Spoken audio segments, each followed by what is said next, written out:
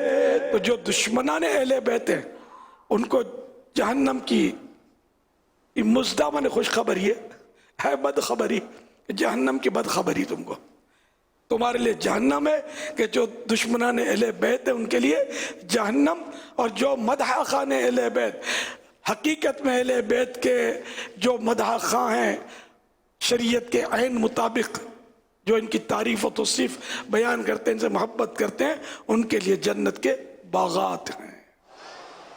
آپ گواہ رہیے گا مجھے اہل بیت سے بہت محبت ہے، حسن کریمین سے بڑا پیار، بی بی فاطمہ، مولا علی اور سارے اہل بیت، تمام صحابہ کرام سے الحمدللہ جنون کی حد تک محبت ہے. الحمدللہ الحمدللہ.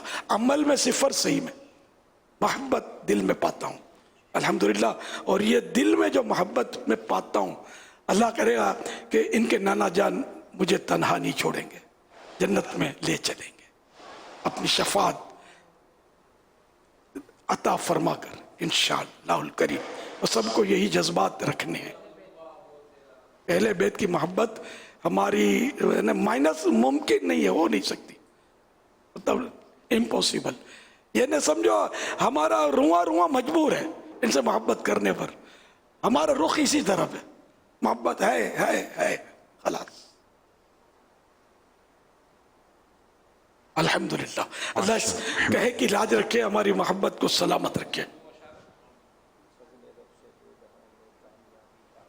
صلو علی الحبیب صلی اللہ علیہ. فضل رب سے دو جہاں میں کامیابی پائے گا، فضل رب سے دو جہاں میں کامیابی پائے گا.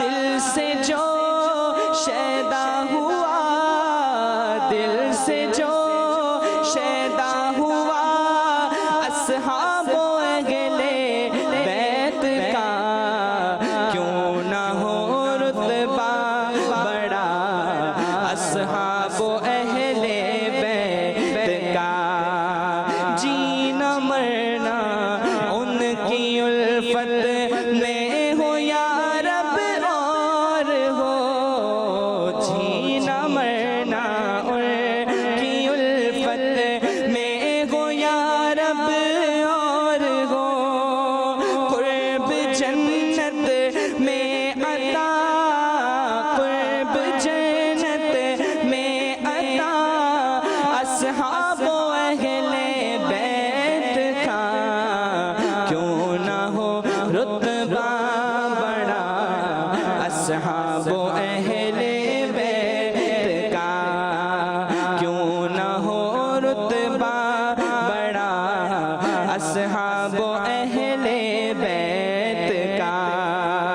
یا الہی شکریہ عطار کو تو نے کیا، یا الہی شکریہ عطار کو تو نے کیا. شعر گو مدح سرا، شعر گو مدح سرا، اصحاب و اہل بیت کا کیوں نہ ہو رتبہ بڑا، اصحاب و اہل بیت کا ہے خدا مصطفیٰ، اصحاب و اہل بیت کا. رضی اللہ تعالی عنہم اجمعین.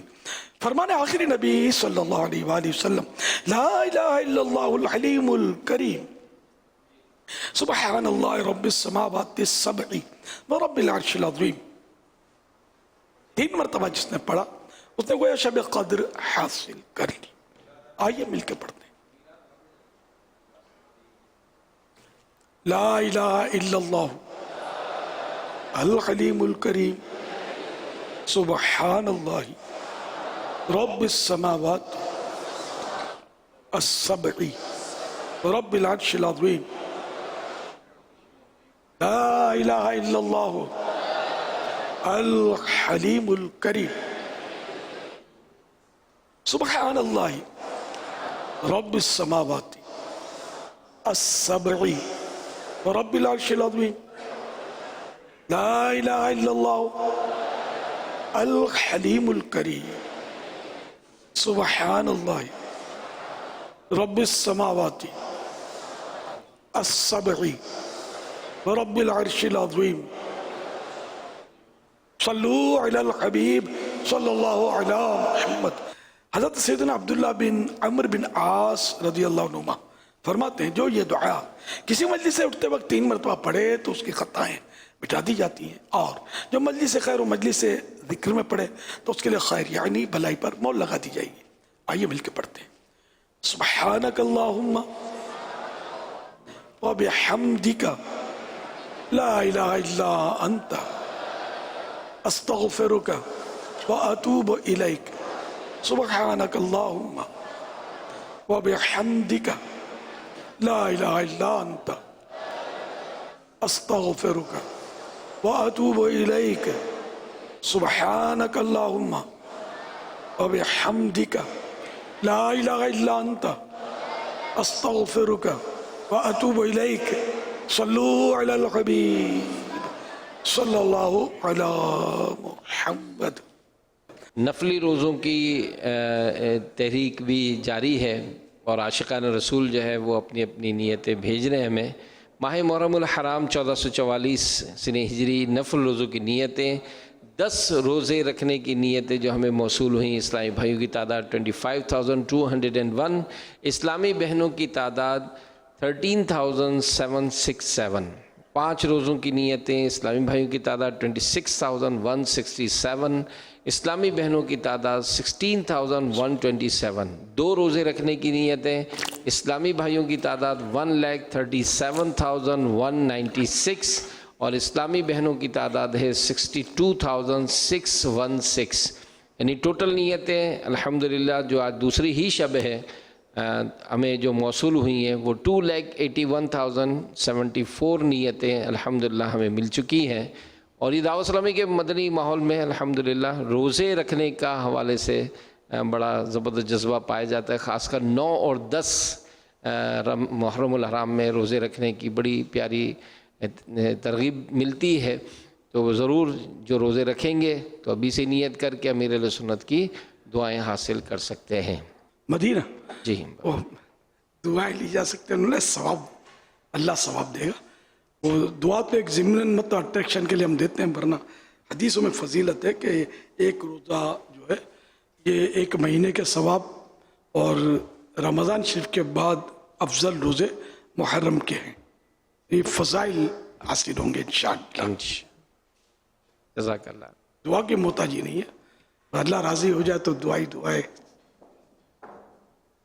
ناظرین سے کیے گئے سوالات اور ان کے جوابات. سوال نمبر 1، اسلام کے دوسرے خلیفہ حضرت عمر فاروق اعظم رضی اللہ عنہ کا انتقال کتنی عمر میں ہوا؟ جواب 63 سال کی عمر میں. سوال نمبر 2، سنہ ہجری کی شروعات کس نے کی؟ جواب حضرت عمر فاروق اعظم رضی اللہ عنہ نے. سوال نمبر 3، حدیث پاک کے مطابق وہ کون سی 2 نعمتیں ہیں جن کے بارے میں لوگ غفلت میں ہیں؟ جواب فراغت اور صحت. درست جوابات دینے والوں کے سلیکٹڈ نام: بنت ممتاز اسلام آباد، بنت عبد القادر کراچی، یعقوب بن محمد ایوب اتاری شہداد کوٹ، بنت نذیر اتاریہ، بنت محمد اسلم منڈی بہاؤدین، بنت ارباب سندھ، بنت قریشی ڈیرہ غازی خان. ان سلیکٹڈ ناموں سے قرآن اندازی نے ڈرا کے ذریعے نکلنے والا نام محمد یعقوب بن محمد ایوب اتاری شہداد کوٹ. ان کو تحفے میں 12 ماہ کی ماہنامہ فیضان مدینہ کی بکنگ دی جائے گی. یہ اپنا نام یا جس کا بھی نام پیش کریں ان کو 12 ماہ تک گھر پر یا ان کے جو پوسٹل ایڈریس ہوگا ماہنامہ فیضان مدینہ کلر یہ پہنچایا جائے گا انشاءاللہ الکریم. ناظرین سے جو مزید سوالات ہیں اور یہ سوالات آپ نے کل اذان عشاء تک بھیج سکتے ہیں. اسلامی بہنیں محرم کا نام اور نمبر لکھیں. اسلامی بہنیں اپنا نام لکھنے کے بجائے کنیت لکھیں، یعنی ام فلاں یا بنت فلاں. سوال نمبر 1، اللہ پاک نے قرآن کریم میں اپنے شکر کے ساتھ کن کا شکر کرنے کا حکم فرمایا ہے؟ سوال نمبر 2، مراد نبی کن صحابی کو کہا جاتا ہے؟ سوال نمبر 3، رات بھر الٹا پڑا رہنے والا جوتا کس کا تخت ہوتا ہے؟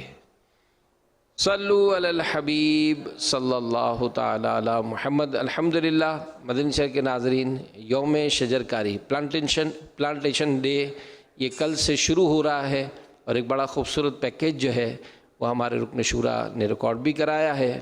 آئیے ہم آپ کو وہ پیکیج دکھاتے ہیں۔ درخت لگاؤ لگاؤ درخت لگاؤ۔